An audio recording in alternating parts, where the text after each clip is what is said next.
मैं हूं रत्ना और आप देख रहे हैं सी न्यूज़ भारत। रुक करते उत्तर प्रदेश बुलेटिन की ओर। बात होगी बलिया की, जहां भरसौता गांव के ग्राम प्रधान प्रतिनिधि मनीष सिंह के नेतृत्व में गांव में सभी समस्याओं का समाधान हो गया। साथ ही बात होगी पीलीभीत की, जहां नीति आयोग के अंतर्गत संपूर्णता अभियान 2.0 का भव्य शुभारंभ किया गया। तमाम खबरों पर विस्तार से चर्चा करेंगे। आजमगढ़ के लालगंज राम जानकी मैदान में अखिल भारतीय राजभर महासभा सेवा ट्रस्ट द्वारा राष्ट्रवीर चक्रवर्ती सम्राट महाराजा सुहेलदेव राजभर की 1070वीं जयंती बड़े उत्साह के साथ मनाई गई, जिसमें सभी उपस्थित लोगों ने महाराजा के चित्र पर पुष्प अर्पित कर कार्यक्रम का शुभारंभ किया। मुख्य अतिथि और ट्रस्ट के राष्ट्रीय अध्यक्ष संतोष राजभर ने महाराजा सुहेलदेव की वीरता और उनके किए गए कार्यों को याद कर लोगों को जानकारी दी। कार्यक्रम आयोजक मंडल लालगंज के नेतृत्व में संपन्न हुआ और संचालन सतीश पांडे ने किया। साथ ही उन्होंने उपस्थित सभी लोगों का आभार व्यक्त किया। इस मौके पर संरक्षक रविंद्र राजभर, राष्ट्रीय उपाध्यक्ष रंजीत राजभर, सत्येंद्र सिंह, बैजनाथ राजभर और समस्त क्षेत्रवासी मौजूद रहे। और केंद्र सरकार की तक हमारी बात पत्रकार साथियों के माध्यम से पहुंच चुकी है कि इस उत्तर प्रदेश की धरती में अगर कोई पहला काम अब होगा तो जैसे सुहेलदेव के आगे राजभर का नाम नहीं लिखा जा रहा था, जब सारे लोग आवाज उठाए तो नाम लिखा गया। इसी प्रकार से आप लोग एक बार अपनी आवाज को पुनः बुलंद करिए कि उत्तर प्रदेश को नशा मुक्त राज्य बनाइए, ताकि हमारी बहन बेटियों का उज्जवल भविष्य बन सके।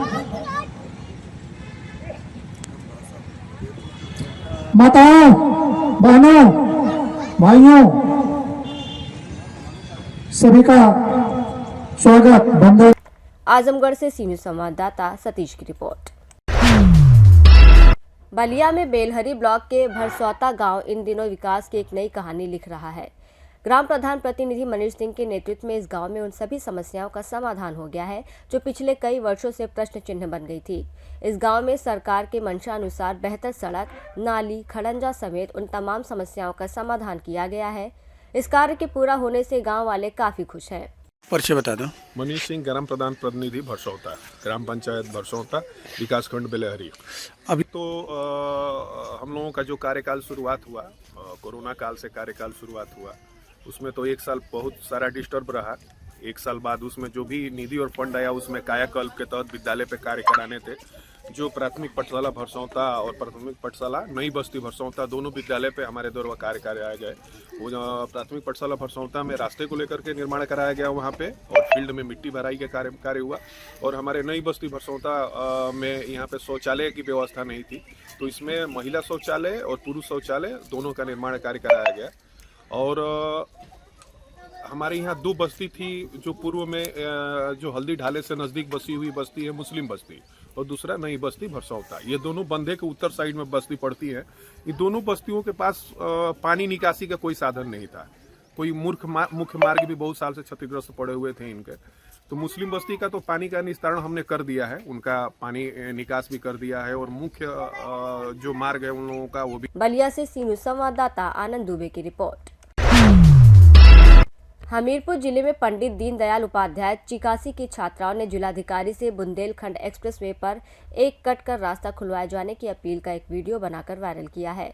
चिकाची पुल पर मरम्मत का कार्य चल रहा है, जिसको लेकर पुल 5 फरवरी से 16 मार्च तक के लिए बंद कर दिया गया है, जिससे छात्राओं को आने जाने में समस्याएं हो रही हैं, जिसका वीडियो बनाकर छात्राओं ने जिलाधिकारी से अपील की है। विद्यालय की छात्राओं की अपील का वीडियो जिले में जमकर वायरल हो रहा है। वीडियो में छात्राओं ने बोर्ड परीक्षा में शामिल होने के लिए भी इस पुल के बंद होने से समस्या बताई है। डीएम साहब से निवेदन है कि हम काटा के बच्चे पंडित दीनदयाल इंटर कॉलेज चिकासी हमीरपुर में पढ़ते हैं, तो हमें काटा से स्कूल आने में दिक्कत होती है। बीच में एक पुल पड़ता है, उसकी मरम्मत चल रही है, इसलिए 1 महीने 10 दिन का अवकाश है, तो हम स्कूल कैसे आएंगे। इसलिए डीएम साहब से निवेदन है कि हरदुआ के यहाँ जो बुंदेलखंड एक्सप्रेस है वहाँ कट करवाएं, ताकि हम स्कूल आएं और हम बोर्ड परीक्षा में भी शामिल हों। हमीरपुर से सी न्यूज़ संवाददाता ब्रिजेश कुमार बादल की रिपोर्ट।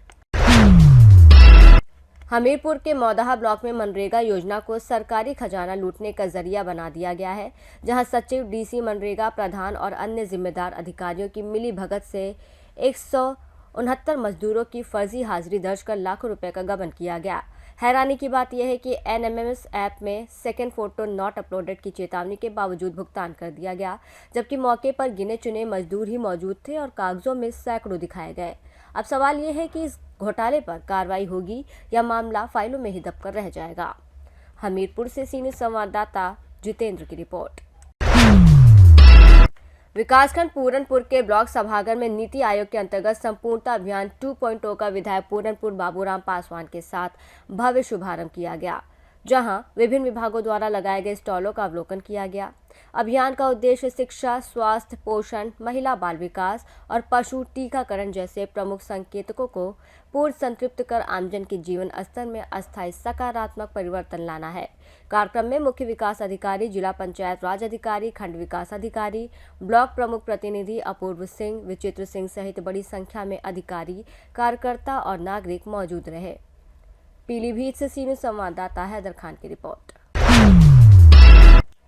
प्रदेश सरकार शिक्षित और प्रशिक्षित युवाओं को स्वरोजगार और रोजगार से जोड़कर नए सूक्ष्म उद्योग स्थापित करने के लिए वित्तीय संसाधन उपलब्ध करा रही है, जिससे युवाओं को आत्मनिर्भर बनने का अवसर मिल रहा है।